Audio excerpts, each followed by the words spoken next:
Cesta na strednú školu Dozvolená skončila tragicky. 4 spolužiaci, ktorí sedeli v aute, skončili pod kamiónom.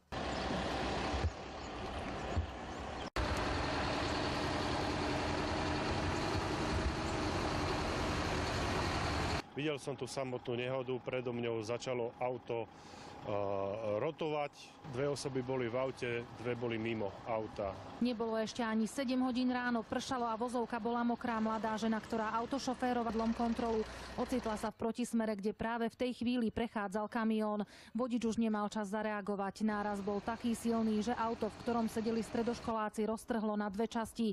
Zadná časť dopadla o niekoľko metrov ďalej medzi stromy.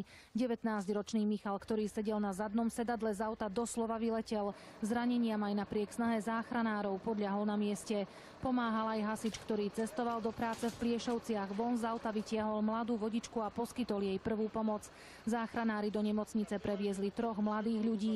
2 chlapci majú poranený hrudník a hlavu. Mladá vodička zranenú chrbticu.